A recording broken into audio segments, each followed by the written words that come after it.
ကျွန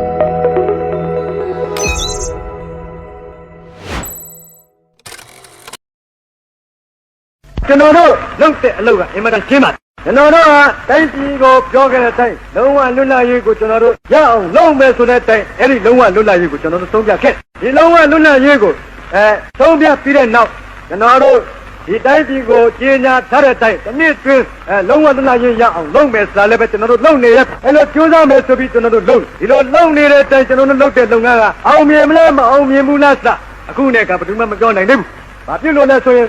အချိန်နေလိုပါလေကျွန်တော်တို့နေတဲ့လုပ်ငန်းတွေကမပြီးသေးပါပြီးလာတဲ့တနေ့ပဲခင်ဗျားတို့မြင်လာတဲ့တနေ့ပဲကျုပ်တို့လုပ်ငန်းတွေကအောင်မလားမအောင်မလားဆိုခင်ဗျားတို့မြင်နိုင်ပါပဲအဲ့တော့အခုနဲ့ကမဲ့ကျွန်တော်ဘာမှစိတ်ပြီးတော့ကကြီးကျယ်ကျယ်တွေပြောမနေလိုပါဘူးအဲ့ဒီလိုလွတ်လပ်ရေးရအောင်ကျုပ်တို့ကလုပ်တဲ့နေရာမဲ့အလွယ်ဆုံးအကောင်းဆုံးအေးဆုံးနည်းကိုကျွန်တော်တို့ရှားတယ်အဲ့ဒီလိုရှားတာကိုကျုပ်တို့ကိုဘာအပြစ်ပြောစရာခင်ဗျားတို့ရှိသလဲအလွယ်ဆုံးအေးဆုံးအကောင်းဆုံးနည်းတွေနဲ့ကျွန်တော်တို့လွတ်လပ်ရေးကိုရအောင်ရှားတဲ့နေရာမဲ့ဘယ်သူတွေကဘာပြုလို့ကျုပ်တို့ကိုအပြစ်တင်နေရတာလဲကျွန်တော်တို့ဗမာပြည်မှာပေါ်ခဲ့တဲ့နိုင်ငံရေးဖွဲ့တွေကျွန်တော်တို့ဗမာပြည်မှာပေါ်ခဲ့တဲ့နိုင်ငံရေးကောင်းဆောင်တွေအားလုံးကိုတယောက်စီခင်ဗျားတို့စိတ်ကူးတယ်မဲ့စင်ပြီးတော့ကမာတိကစင်ပြီးစဉ်းစားကြည့်စမ်းပါဟုတ်လားဘယ်လိုလူသားတွေလဲ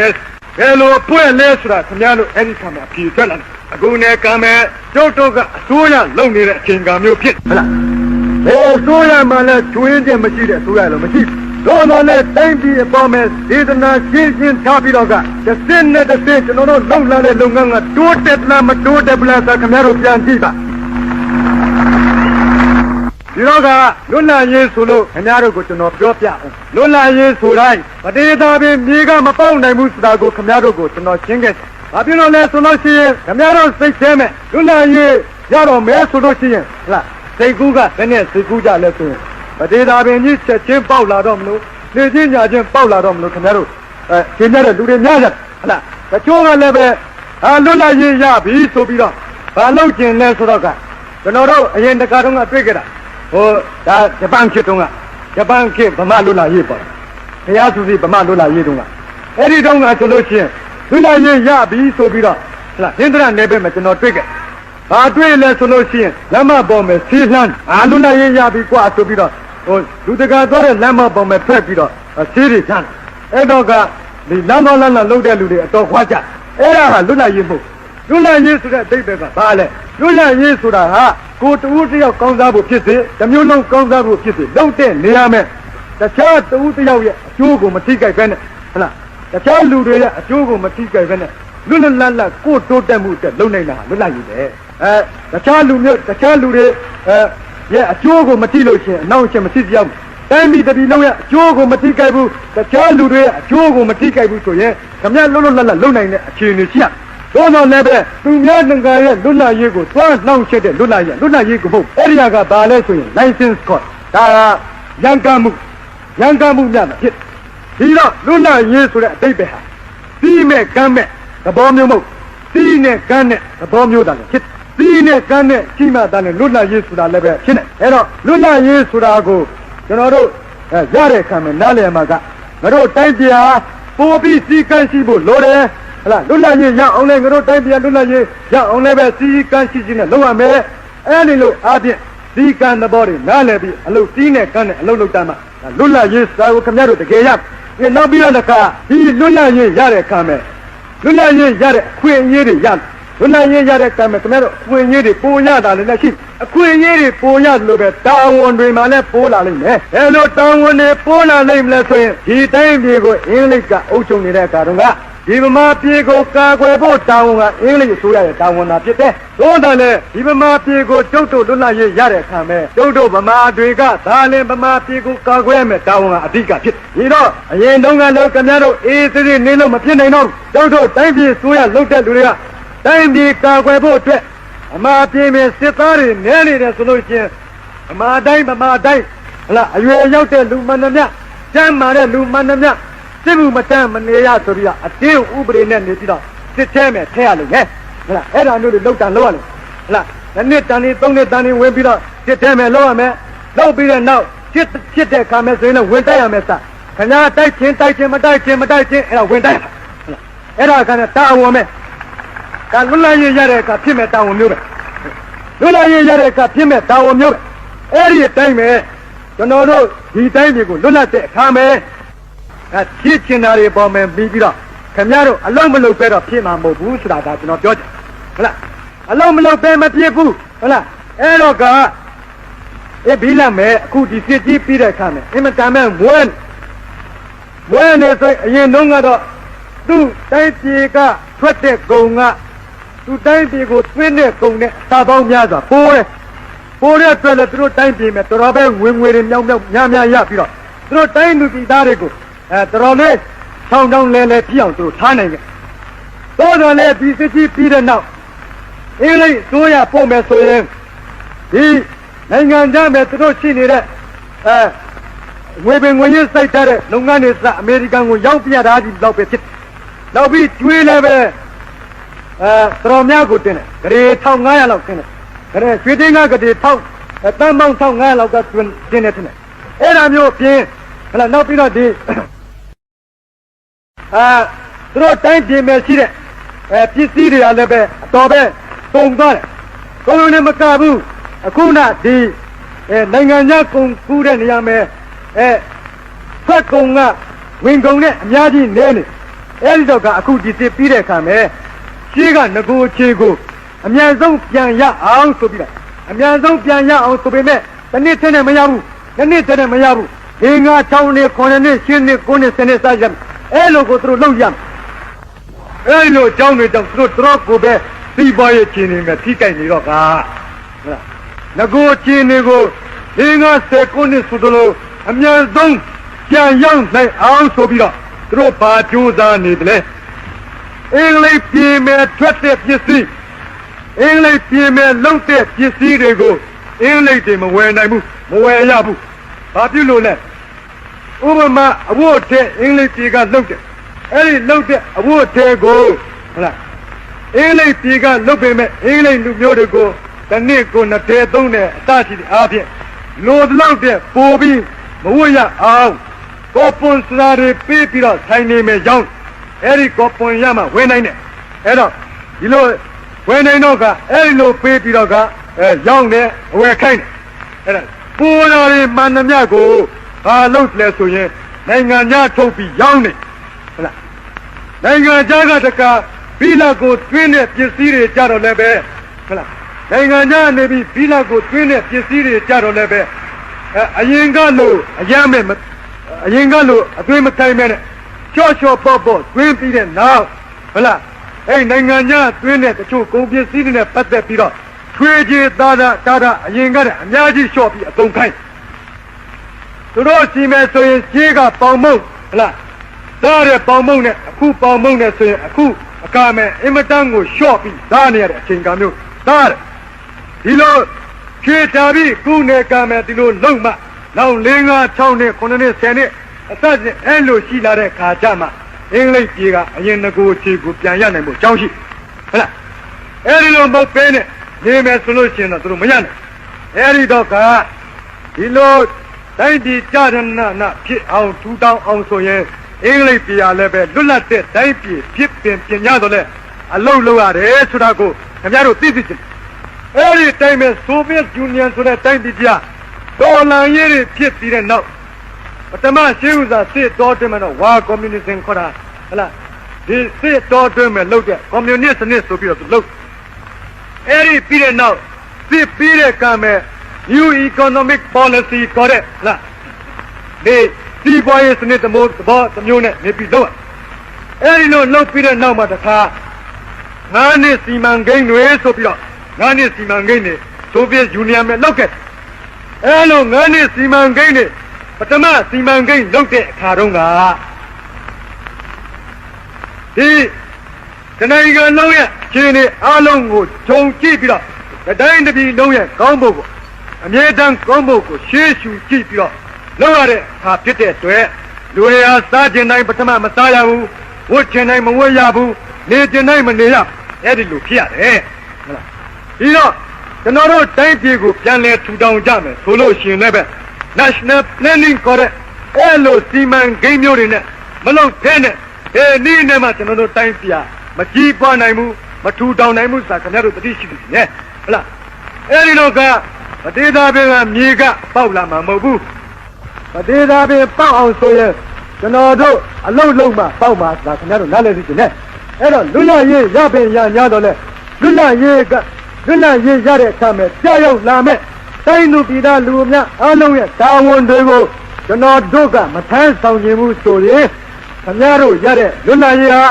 ခဏရပြီးတော့လက်ပြင်ကတခြားလက်ပြန်ပါသွားမှာပဲစာခင်ဗျားတို့သိသိချင်းနဲ့ဒီတော့အဲ့ဒီလွတ်လပ်ရေးရတဲ့အခါမှာ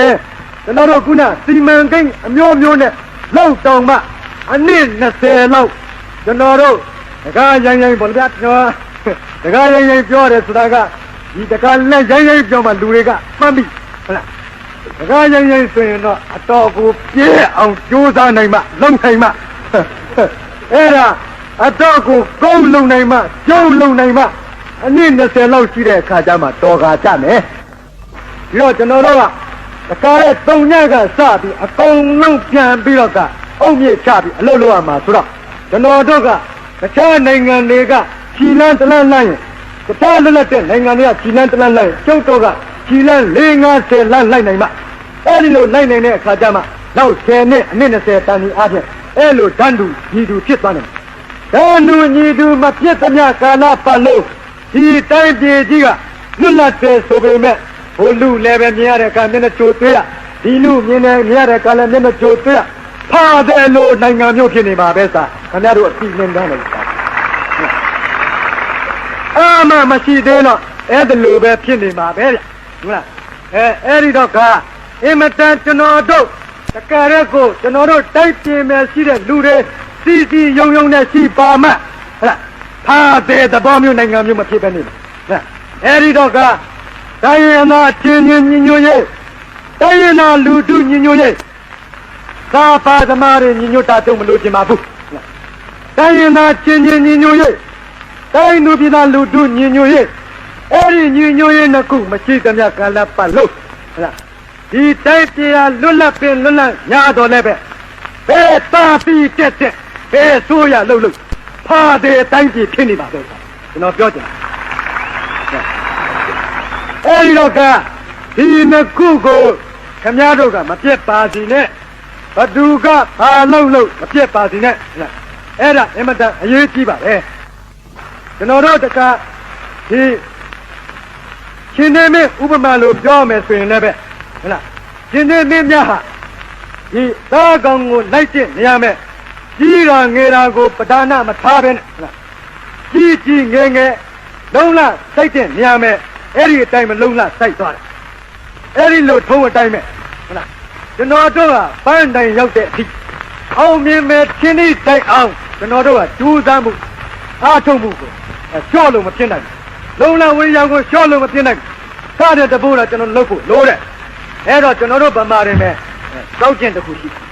ဘာစောက်ကျင်တစ်ခုရှိလဲဆိုရင်ဒါလည်းပဲကျွန်တော်တို့ဂျွန်ပြစ်ခဲ့ရတဲ့အတွက်ဖြစ်ခြင်းမယ်ဒါလည်းဆိုတော့ကျွန်တော်ဂျပန်ကစ်တုန်းကလေပြိုင်ပွဲပတိန်ဘက်မဲ့သွားတဲ့အခါလေပြိုင်ပွဲကြီးခဲ့လေပြိုင်ပွဲကြီးလုပ်တဲ့အခါမဲ့ဘာဖြစ်လဲဆိုတော့လေတွေတက်လိုက်တာအစင်းတင်လိုက်တဲ့အခါမဲ့နိုင်တဲ့အစင်းကပန်းတိုင်မရောက်သေးဘူးရှေ့ကိုနည်းနည်းရောက်တယ်ဆိုရင်ပဲတက်ထောင်ကြွားတာတက်ထောင်တကရှုံးတဲ့နောက်ကျနေတဲ့လေကလည်းပဲပန်းတိုင်မရောက်သေးဘူးဟုတ်လားကြိုးစားတယ်ဆိုရင်ကြိုးစားနိုင်သေးတယ်မကြိုးစားခြင်းတော့ဘူးကျုံးမှာပါပဲကွာဆိုခြေပြစ်လက်ပြစ်လို့တဲမခတ်ခြင်းတော့ဟုတ်လားဒါပါလဲဆိုရင်တကယ်တိုင်းပြည်ထူထောင်တဲ့နေရာမဲ့လွတ်လပ်တဲ့လူမျိုးနဲ့ထိုက်တန်တဲ့စိတ်ဓာတ်မျိုးမဟုတ်အဲ့ဒီစိတ်ဓာတ်မျိုးကဂျွန်ဖြစ်တဲ့စိတ်ဓာတ်မျိုးဂျွန်ပြစ်မဲ့စိတ်ဓာတ်မျိုးဒီစိတ်ဓာတ်မျိုးရှိနေသမျှကာလပတ်လုံးကျုပ်တို့ဗမာတွေဂျွန်ပြစ်နေပါပဲလွတ်လပ်ရေးရရင်လည်းပဲမြန်ပြန်ဂျွန်ပြစ်မှာပဲဟုတ်လားလွတ်လပ်ရေးနောက်ဆုံးတစ်နေ့မကျုံးဒီတိုင်အောင်ဂျွန်မပြစ်ဒီတိုင်အောင်အခုနလိုဖာတယ်လွတ်လပ်ရေးဖြစ်နေမှာအဲ့တော့ကဘယ်လိုလဲဆိုလို့ရှိရင်ဒီကအပြင့်ကအဲ့ဒီလိုဟုတ်လားနည်းနည်းလေးနိုင်လာလိုက်တယ်ရှေ့ကသားလာလိုက်တယ်ဆိုရင်တက်ထောင်ခြင်းနဲ့အပြင့်ရှိအဲ့တော့ဒီတလေရတော့အဲ့လိုရှေ့ကသားလာလို့တက်ထောင်မိတာနဲ့ပွဲတစ်ပွဲမှာကျုံးကိုသွားအဲ့ဒီအဖြစ်ဖြစ်ဒီတော့ဘောလုံးပွဲကြည့်ကျွန်တော်တို့ဗမာတွေဟုတ်လားဘောလုံးပွဲမယ် ကံကြတဲ့ကံပဲဆိုရင်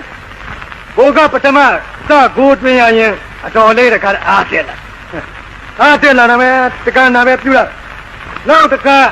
ဟလားအဲ့လိုဝါပြတဲ့နေရာမဲ့တော်တော်လေးဂိုးလေးများလာပြီဆိုရင်ကြော့ကြော့ပေါ့ပေါ့ကန်ကျင်းလာငါနိုင်မှာပါပဲဆိုအဲ့ဒါနဲ့နေပြီးတော့တစ်ဖက်ကနေပြီးနောက်ဆုံးအပိသကကြမှာကပ်ပြီးတော့တခါတော့ဂိုးတွင်းသွားလို့တရေပြည့်ပြည့်ရှုံးတာပြည့်ပြည့်ဖြစ်သွားတာမျိုးလဲကျွန်တော်တို့ဘောလုံးပွဲရာသမယ်ခင်ဗျားတို့ပြန်ပြီးစဉ်းစားကြည့်တွေ့မှာဟုတ်လားဒါတွေမကသေးဘူးဟုတ်လားဒီရှုံးသွားတဲ့လူကလည်းပဲဘောလုံးကန်လို့ရှိရင်ပထမအပိုင်းမဲ့နိုင်ရွက်မဲ့ရှုံးသွားရင်တော့တော်သေးရဲ့ခံနေတယ်ဒုတိယနိုင်ရွက်မဲ့ကန်လို့10မိနစ်လောက်လဲကြာတော့ကိုကကိုယ့်ဘက်ကဂိုးလည်းမသွင်းနိုင်ဘူးဆိုအဲ့ဒီခါကျလူချတာဒါကျွန်တော်တို့ဗမာဘောလုံးပွဲတွေဘောလုံးကန်တဲ့အကျင့်အဲ့ဒါ sporting spirit မရှိဘူးဒါပါလဲဆိုလို့ရှိရင်ဗမာတွေစိတ်ထဲမှာတော့ဒါထင်နိုင်မယ်ပေါ့ဗမာတွေဟာစိတ်ဓာတ်ထက်တယ်ပါလားတလွဲသပင်ကောင်းနေတယ်စာနဲ့အတူတူပဲဒါဒီစကားကဒီနေရာမှာသုံးဖို့ဟာတွေပဲဗမာတွေစိတ်ဓာတ်ကမဟုတ်တဲ့နေရာတွေတွားပြီးတောနေတကယ်နေရာတွေကျအသုံးမချဗမာပြည်လွတ်လပ်ရေးရအောင်လို့အမျိုးမဲ့အသုံးမချခြင်းဘူးဟုတ်လားဗမာပြည်ပြန်နေတူတောင်းရေးလုပ်တဲ့နေရာမျိုးမဲ့အသုံးမချခြင်းဘူးဗမာချင်းချဖို့မလုပ်ချင်နဲ့ဟုတ်လားအဲ့ဒါမျိုးတွေလုပ်ချင်တယ်ဒါမျိုးတွေလုပ်ချင်လို့ဘယ်တော့မှအကျိုးမရှိဘူးဒီတိုင်းပြည်ဘယ်တော့မှပြန်လဲမတူတောင်းနိုင်ဘူးဒီတိုင်းပြည်ဘယ်တော့မှမလွတ်လပ်နိုင်ဘူးလွတ်လပ်ရင်လည်းဘယ်တော့မှကြာနေတာလွတ်လပ်ရင်မဖြစ်နိုင်အဲ့ဒီတော့ကဒီတော့ကျွန်တော်တို့အဲ့ဒီစိတ်ဓာတ်မျိုးကိုလုံးဝဖြောက်ပြစ်ဖို့လိုတယ်ကျွန်တော်တို့ကဘာလို့ပဲလို့ပြီးတဲ့အထိနောက်ဆုံးတဲ့နေ့ပြီးတဲ့အထိမဲ့ရှုံးမယ်ထင်သည်ဖြစ်စေနိုင်မယ်ထင်သည်ဖြစ်စေအချော့တန်းသွဲနဲ့ကျွန်တော်တို့သွားစစ်တိုက်တဲ့နေရာမှာလည်းပဲအဲ့ဒီတိုင်းသွားအင်္ဂလိပ်တွေကြည့်ကျွန်တော်တို့အင်္ဂလိပ်တွေကျွန်တော်တို့တပေါမဲ့အုပ်ချုပ်နေလို့ကျွန်တော်တို့ကဟုတ်မုန်းပေမဲ့ဟုတ်လားအင်္ဂလိပ်တွေမဲ့ကြီးမွမ်းစရာတွေအများကြီးရှိတယ်ဟုတ်လားအခုပြီးကြတဲ့စစ်ကြီးမဲ့သူတို့ဘလောက်အချင်းအကျရောက်ခဲ့တယ်လေအဲ့ဒီအချင်းအကျဖဲကနေပြီးတော့ကခါရဲကိုလွတ်မြောက်လာအောင်ဘလောက်သူတို့ခါရဲကိုအန်ကျိတ်ပြီးတော့ကတောင်းကျိတ်ပြီးတော့ဟုတ်လားအဲ့ဒီလိုကြိုးစားလက်ဆောက်ကိုဒီလူတွေကိုကြည့်ပါအဲ့တော့အဲ့ဒီလိုကြည့်တဲ့အခုလည်းပဲအဲ့ဒီသူတို့တိုင်းပြင်မဲ့နေရာတွေကိုကြည့်ပါပြီးတော့သူတို့တိုင်းပြင်မဲ့အခုလိုကြက်တဲနေရတယ်လူတွေမကြီးဘူးလားဆိုပုထုဇဉ်ဘာဝညီတော့ညီရပါပဲညီပင်ညီညာတော့လည်းပဲဒီနဲ့ကန်းနဲ့ညီကြဒီနဲ့ကန်းနဲ့အလုံးလုံးကြဟုတ်လားအဲ့ဒီလိုလုံနေကြတယ်ကျွန်တော်တို့တိုင်းပြည်မှာတော့ဒီကံကိုခုနဲ့ကမရှိပဲဖြစ်ဟုတ်လားဒီကံမရှိတော့ကအခုနိုင်ငံရေးလုတ်တဲ့နေရာတွေမဲ့နိုင်ငံရေးလုတ်တဲ့နေရာတွေမဲ့အခုနဲ့ကမဲ့နေကျသမားသဘောတတ်မဲ့အလုပ်မျိုးတွေလုပ်နေတယ်အခုကျွန်တော်သိသိလင်းလင်းပြောထားပါမယ်ဗမာပြည်မဲ့လူတို့ညီညွတ်ရေးတိုင်းနာချင်းညီညွတ်ရေးတွေမပြောမပြဲနဲ့မပြောမကွဲနဲ့ဘသူမှဖောက်ထွင်းလို့မရလို့ရှိရင်ဟုတ်လားနောက်ပြီးတော့လက်ဝဲသမားခေါ်တဲ့လူငယ်နိုင်ငံရေးသမားတွေညီညွတ်တဲ့ညီညွတ်နိုင်လို့ရှိရင်ဟုတ်လားအဲ့ဒီဟာကြီးတော့ခင်ဗျားတို့ရဲ့လွတ်လပ်ရေးကပိုကောင်းလာမှာဟုတ်လားအဲ့ဒီဟာငယ်တော့ခင်ဗျားတို့ရဲ့လွတ်လပ်ရေးကရတယ်ဆိုပေမဲ့နေလားဟုတ်လားခွင့်ရနေလားနောက်တကအဲ့ဒီလိုနေရာမဲ့နိုင်ငံရေးတချို့နိုင်ငံရေးသမားတွေတချို့ချီထိုးတာကိုခင်ဗျားတို့ရောင်မလို့အင်မတန်ဖျိုးပရဲဖြစ်ကြရင်တော့ဖြစ်ရင်အဲ့ဒါခင်ဗျားတို့လွတ်လပ်ရေးရမှာမဟုတ်ဘူးဒီတော့ဒီຢာတွေကိုအားလုံးကိုသတိထားပြီးတော့ကအခုတိုင်းပြည်ပြန်လဲထူထောင်ရေးနဲ့ပတ်သက်ပြီးတော့ကျွန်တော်အနည်းငယ်ပြောပြချင်ပါတယ်ဒီတိုင်းပြည်ပြန်လဲထူထောင်ရေးနဲ့ပတ်သက်ပြီးတော့ကအခုကျွန်တော်တို့ဖြစ်နေရတဲ့အခြေအနေမဲ့အမတန်မဲ့ဆိုးနေကျွန်တော်တို့ဗမာပြည်ဒီစစ်ကြီးပြည်ရဲ့နောက်ဒီမမမြေကဘာပေါ်မဲ့ဟလာကြည့်တဲ့နိုင်ငံတွေတဲ့မဲ့ကျွန်တော်တို့ဗမာပြည်လို့နှခါမီးရဲ့နှခါနာပြစ်တဲ့ဗမာနိုင်ငံလို့မရှိသေးပါဘူးဟလာကျွန်တော်တို့တိုင်းပြည်ဂျပန်ဝင်လာတော့လည်းပဲစစ်မြေပြင်ဖြစ်တဲ့အင်းလေးကျန်းဝင်လာတော့လည်းစစ်မြေပြင်ဖြစ်အဲ့လိုမီးရဲ့နှခါနာဖြစ်တဲ့ဗမာပြည်အင်မတန်မဲ့စီးပွားရေးမဲ့ပျက်စီးနေအင်းလေးပြင်မဲ့လည်းပဲစီးပွားရေးပျက်စီးအင်းလေးပြင်မဲ့စီးပွားရေးပျက်စီးတော့အင်းလေးလူမျိုးတွေကတော့ဒီမန်ဂိန်းတွေပါရင်ညတိတ်တော့ကြာနေတာမဟုတ်ဘူးပေါ့လေဒါပေမဲ့ကျွန်တော်တို့တိုင်းပြည်နဲ့ဇာရင်တော့အင်မတန်ကိုစနစ်ပိုကောင်းနေတယ်အဲ့ဒါတွေနဲ့လုပ်ပြီးချွေချေတာတာနဲ့နောက်၄-၅-10 ခုနှစ်ကြာတဲ့အခါကျလို့ရှိရင်ထောင်လဲ တကယ်ချောင်းလေးလာအောင်ဆိုပြီးကြိုးစားနေကြအစ်တမ်းမြင့်နဲ့မြင့်အောင်ဆိုပြီးကြိုးစားနေကြဆိုဗီယက်ယူနီယံပဲဆိုရင်လည်းစစ်ကြီးပြီးရင်ပြီးချင်းငါးနှစ်စီမံကိန်းဆိုတာလောက်ပြီးတော့ခါတဲ့အခုချိုးချမှုတွေလုပ်နေကြတယ်ဆိုဗီယက်ယူနီယံပဲရှေးကလို့သားရတောက်ရနေရထိုင်ရမရှိတော့ဘူးဟုတ်လားဘာဖြစ်လို့လဲဆိုရင်စစ်ကြောင့်အမတန်မဲ့ပြည့်စည်တဲ့အတွက်ပြန်ပြီးတော့ချွေတာရတဲ့အခြေအနေမျိုးပြန်ရောက်လာဟုတ်လားအဲဒီလိုဖြစ်နေကျွန်တော်တို့ဗမာပြည်တော့ဒါနိုင်ငံခြားထွက်ကြည့်မှခင်ဗျားတို့သိဟုတ်လားဟိုစစ်ပြင်းနေတော့ကကျွန်တော်ဂျပန်ပြည်ရောက်ဘူးတဲ့ဂျပန်ပြည်ရောက်ပြီးတော့ဂျပန်ပြည်ကလူတွေကကျုပ်တို့ဗမာပြည်လိုဝါဝါလည်းနဲ့ပေါ်ပေါ်များများမစားရဘူးအခုတဲ့နေရာပဲပေါ်ပေါ်များများမိုးရဘူးအစားစားတဲ့နေရာမှာပေါ်ပေါ်များများမစားရဘူးနေရတဲ့နေရာမှာတော့တတ်တတ်ရနေရဒါတော့မှန်အဲ့ဒါတော့ကစစ်ရှိလာများလောက်ထားတဲ့အတွက်တတ်တတ်ရနေရကျွန်တော်တို့ပြည်ကတော့အဲ့ဒီလိုမဟုတ်ဘုံဘောလို့ဩစားတော့နေတိုင်းနေကြတာပဲကြက်တယ်ဆိုတဲ့အထက်ရတယ်အဲ့ဒီတိုင်းနေကြတာကဲဘိုးတုံးကတော့ဂျပန်ပြည်ဟာတနစ်မကောင်းလို့ဒီလိုကြက်တဲ့နေရထမာရဲ့လို့ကျွန်တော်စိတ်ထဲအောက်မေ့အခုဒီစီပြီးတော့ကျွန်တော်လိုက်ပြီဟုတ်လားဒါတဲ့မလဲဖတ်ဒါတဲ့မလဲဖတ်လေကိုယ်တိုင်နဲ့မြင်လာတဲ့နိုင်ငံတွေရှိအိန္ဒိယပြည်သွားပြီဥပမာဟိုတယ်တွေသွားရင်ကိုမိတ်ဆွေတွေခေါ်ပြီးကျွေးကျင်နိုင်မကျွေးနိုင်ဘူးလက်ထက်လေးရောက်တဲ့ပိုးပြီးတစ်ခါကိုပိုးပြီးမကျွေးနိုင်ဘောင်မမရအာလူတလူတခုတည်းရခမင်းရှင်းတာမရဟုတ်လားနောက်ပြီးတော့တခါတည်းကိုရှင်းမယ်တမေရဲမပူရအင်္ဂလိပ်ပြင်းမယ်အဲ့ဒီကမရဟုတ်လားရှင်းတမေခမင်းမရဘူးဆံမရဘူးပေါင်မှုဆိုရင်အရင်ကတည်းကချော့ရအဲ့လိုချွေချွေတာတာနဲ့အခြားတိုင်းပြည်တွေနဲ့အဲ့လိုချွေတာပြီးထိုးကြံပြီးတော့အခုနဲ့ဗကာမဲ့ပြန်လဲထူထောင်ရေးလုပ်ငန်းလုပ်နေကြကျွန်တော်တို့တိုင်းပြည်ကကြက်တယ်ပြောနေကြတဲ့အထက်ကလူတွေဘုံဘောလို့သုံးကြတော့ဆွဲကြတော့တယ်ဟုတ်လားအဲ့ဒီတော့ကျွန်တော်တို့ဗမာတွေကစီမရှိမစားနိုင်ဘူးလို့ပြောတယ်စီမရှိမစားနိုင်တာကတော့မှန်ပါတယ်သို့တော့ဟုတ်လားဒီစီတွေကဘာအတွက်သုံးနေကြတယ်လဲသုံးဘောလို့သုံးလားမသုံးဘူးလားဒီတွေသွားကြည့်ပါအိမ်တွေသွားကြည့်ပါဟုတ်လားဘုံဘောလို့သုံးလားမသုံးဘူးလားတခြားတိုင်းတွေသွားကြည့်ပါဒီကိုဒီလိုဘုံဘောလို့သုံးနိုင်လားမသုံးနိုင်ဘူးလားခင်ဗျားတို့စီတွေကိုဘုံဘောလို့သုံးနေတော့ခင်ဗျားတို့စိတ်ထဲမြင်တော့ကဘာမှအရေးမကြီးဘူးလို့ထင်တယ်အဲဒီလိုဘုံဘောလို့သုံးတဲ့အတွက်ကလေးပြေကနေပြီးကျွန်တော်တို့နှစ်စဉ်စီတွေအမြောက်များတွင်းပြီးတော့နေရတယ်အဲ့ဒါကြောင့်ခင်ဗျားတို့ကဈေးကြီးတယ်စားအကြောင်းတရားတက်မဲ့ခင်ဗျားတို့ဘုံဘောလို့နေလို့ဒီစီတွေကိုတခြားနိုင်ငံကတွင်းနေရတဲ့အတွက်ဟုတ်လားအပေါ်တွင်းနေရတဲ့အတွက်ခင်ဗျားတို့ဒီလိုဖြစ်နေဈေးကြီးတဲ့နေရာမှာအကြောင်းတရားပါဟုတ်လားဥပမာတစ်ခုတည်းအများကြီးတော့ရှိတယ်ပေါ့ဗျာအကြောင်းတရားကိုကျွန်တော်ပြောပြအဲ့တော့မျိုးတွေဖြစ်ငရုတ်ကျက်သွန်ကြီးဗမာပြည်မယ်ငရုတ်ကျက်သွန်ကိုယ့်ဘကိုစိုက်မရနိုင်ဘူးလားကိုယ့်ဘကိုစိုက်မရနိုင်ဘူးလားဟုတ်လားကျွန်တော်အိမ်မယ်ကျွန်တော်စိုက်ထားတယ်အဲ့လိုကိုယ့်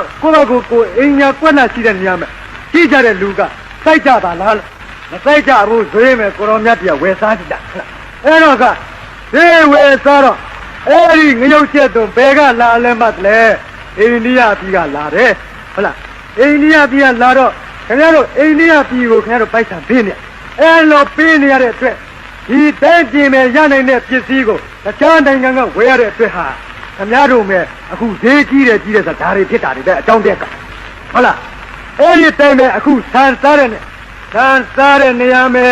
ကျွန်တော်တို့ဆရာဝန်တွေနဲ့ဒီအာဟာရဓာတ်ကြမ်းတွေကိုနားလဲတဲ့ဟုတ်လားလူတွေနဲ့တိတိကျကျတွက်ကြည့်မယ်ဆိုရင်ကျွန်တော်တို့တိုင်းပြည်မှာစားတဲ့အာဟာရတွေကအပြုံအကုန်ပြန့်ချင်းချကြည့်မယ်ဆိုရင်တခြားနိုင်ငံတွေနဲ့ပိုးနေတော့အခုကျွန်တော်တို့ပြည်မှာဆန်ကတော့လုံလောက်ရုံနဲ့မကဘူးပိုးနေနိုင်ငံသားကိုတင်ရောက်ရနိုင်ငံသားတင်ရောက်ရပေမဲ့ကျွန်တော်တို့စစ်မဲ့ပြည်ခင်ကတော့ကျွန်တော်တို့မပေါ်ဘူးပေါ်ချမ်းမရှိဘူးအဲ့ဒီမဲ့ဟုတ်လားကျွန်တော်တို့လူမျိုးတွေစားတာကလည်းရှေ့ကတဲ့ချော့မစားဘူးဟုတ်လားချော့လည်းမစားဘူးအရင်ကလိုပဲဘုံဘလောစားတော့အပေါ်ရအများကြီးရှိတော့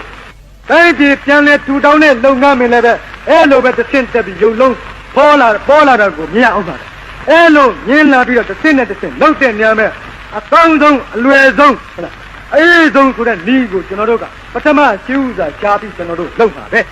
တော့လည်းပဲအဲ့လိုလုပ်လို့မရဘူးဆိုလို့ရှိရင်လည်းပဲကျုပ်တို့ရှေးက ပြောလာခဲ့တာတွေရှိပါတယ်ခင်ဗျားတို့ပြန်ပြီးတော့စဉ်းစားကြည့်ဟုတ်လားအေးနဲ့မရရင်ရနိုင်တဲ့နည်းနဲ့လုပ်ရမှာပဲပြီးတော့အတင်းလုပ်တဲ့အခါလည်းပဲအရင်တခါကျွန်တော်ပြောခဲ့သလိုပဲနိုင်ငံရေးဘက်ကကျွန်တော်တို့အေးနေပြီးတော့က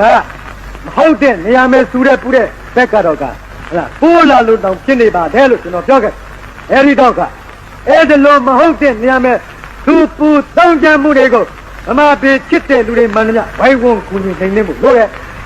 ဘသူကမှအားပေးဖို့မလိုဘူးဟုတ်လားသို့တော်လည်းပဲဗမာပြည်လွတ်လပ်ရေးထူထောင်ရေးဗမာပြည်တိုင်းလူပြည်သားတွေညီညွတ်ရေးလူတို့ရဲ့ညီညွတ်ရေးတိုင်းရင်းသားတွေရဲ့ညီညွတ်ရေးအတွက်လောက်တဲ့နေရာတွေမဲ့ကုတဲ့ပို့ပြီးစတဲ့တပိုးတိုးပြီးအလုပ်လုပ်ကြဖို့လို့ရဟုတ်လားကျွန်တော်တို့တဲမကျင်တဲ့အဲ့တော့အဲ့ဒီတော့ကဒါတွေအားလုံးအလုပ်လုပ်ကြဖို့လို့ရဒီလိုလုံနေကြမှာဒါလည်းလွတ်လပ်ရေးဟာလည်းပဲကျွန်တော်တို့ရည်ရွယ်မှန်းထားတဲ့အချိန်အပိုင်းအတွင်းမှာရလဲရမယ်ရပြီးတဲ့နောက်ကျွန်တော်တို့ရှေ့ဆက်လက်ပြီးတော့ကအားလုံးဒီကံပြီးတော့အလုံးလုံးနိုင်မှအနည်း20လောက်ကြာရင်ကျွန်တော်တို့တန်ခါကြအနည်း20လောက်ကြာရင်တန်ခါကြမယ်ဆိုတာကကျွန်တော်နည်းနည်းရှင်းအောင်ကျွန်တော်ဆက်ပြောခဲ့ခြင်းဥပမာနဲ့ပြောခဲ့ခြင်းဥပမာပညာရေးကြည့်မလားပညာရေးမယ်ကျွန်တော်တို့ဗမာပြည်မယ်ဟုတ်လားအရင်စစ်စစ်ဖြစ်ခင်ရတယ်ကိုအင်မတန်အောက်ကျနောက်ကျဖြစ်အင်မတန်အောက်ကျနောက်ကျဖြစ်နေတော့ကအခမဲ့မူလတန်းဒီပညာမသိမနေရဥပဒေလုပ်ပေးပါလို့ပြောဥပဒေလာလုပ်ပေးမဲ့ဘလောက်ကြိုးစားဘလောက်အလုံးလုံးမှဘလောက်ကြာမှ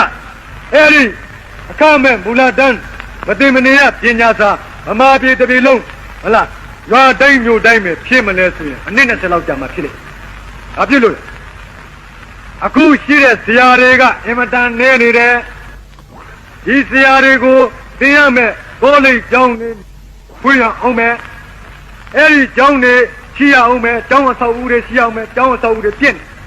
ဒီကျောင်းတွေမဲ့သုံးမဲ့ကရိယာတစားပလာစာအုပ်ခဲတန်းကြောက်တင်ပုံးဘီဒိုအကုန်လုံးရှိရဒါတွေလည်းစုံစုံလင်လင်ရှိရမယ်အဲ့ဒီအရာတွေကုန်မဲ့ငွေတွေကဘလောက်ကုန်မလဲဆိုလို့ရှိရင်ကတိပေါင်းအများကြီးချီပြီးကုန်မယ်အဲ့ဒါအနည်း20လောက်ကျွန်တော်တို့ကျုံးလုပ်ပါမှဟုတ်လားအနည်း20လောက်ရှိမှခင်ဗျားတို့ကရက်ဒီဗမာပြည်တပြည်လုံးဒီအခမဲ့မူလတန်းမသိမနေရပညာစာတိုင်းတပြည်လုံးရွာတိုင်းမြို့တိုင်းမှာဖြစ်ဟုတ်လားဒီကြားအတွင်းမလဲပဲဟိုနေရာကမတိတိစတာဒီနေရာကမတိတိစတာကိုလည်းကျွန်တော်တို့ကြံပြီးတော့လုပ်ရရမယ်ဟုတ်လားအဲ့ဒီလိုလုပ်နေအောင်ကျွန်တော်တို့ကလုပ်ရမယ်ဆိုရင်ခင်ဗျားတို့ပြေးအောင်လုပ်လို့ဒါမလုပ်ဘဲနဲ့တော့ဖြင့်လွတ်လပ်ရေးရပြီမဲ့ဘယ်နည်းနဲ့မှခင်ဗျားတို့ဟုတ်လားလွတ်လပ်ရေးအရတော့ကိုတက်ပြစ်ပြင်းပြင်းစံစားရမှာမဟုတ်ဘူးသာဘယ်လိုဆိုရတက်ကွန်မြူနစ်ဆိုရတက်ဆိုရှယ်လစ်ဆိုရတက်ဆိုရပဲတက်အဲ့ဒီအလုံးမလုံးဘဲနဲ့ခင်ဗျားတို့မဖြစ်ဘူးဆိုတာကိုကျွန်တော်တစ်ပြစ်ကြရေးကြည့်ပြောရတယ်အဲ့ဒီတော့ကခင်ဗျားတို့ကလွတ်လပ်ရေးကိုလိုချင်ရင်လွတ်လပ်ရေးရနိုင်လောက်တဲ့ဒီကံရှိကြပါလွတ်လပ်ရေးကိုလိုချင်ရင်လွတ်လပ်ရေးနဲ့လွတ်လပ်ရေးကိုရနိုင်တဲ့ညီညွတ်မှုကိုထိမ့်ထားပါလွတ်လပ်ရေးကိုလိုချင်ရင်လွတ်လပ်ရေးကိုရနိုင်တဲ့ထူထောင်မှုကိုလုပ်ကြပါအဲ့ဒီလိုလုပ်ပြီးတဲ့နောက်လည်းပဲရှေ့ကိုလွတ်လပ်ရေးအရတော့ကိုခံစားခြင်းနဲ့စံစားခြင်းနဲ့ဆိုလို့ရှိရင်လည်းပဲအလုံးလုပ်ကြဖို့ဒီကံရှိကြဖို့အခုနယ်ကလေးကခင်ဗျားတို့ကိုခင်ဗျားတို့အကျင့်ဒိုးတွေအကျင့်ဟောင်းတွေဟုတ်လားတောက်ကျင့်တွေကိုကျင့်ကြဖို့လိုပြီဆိုတာကျွန်တော်ကလေးပြောခဲ့တယ်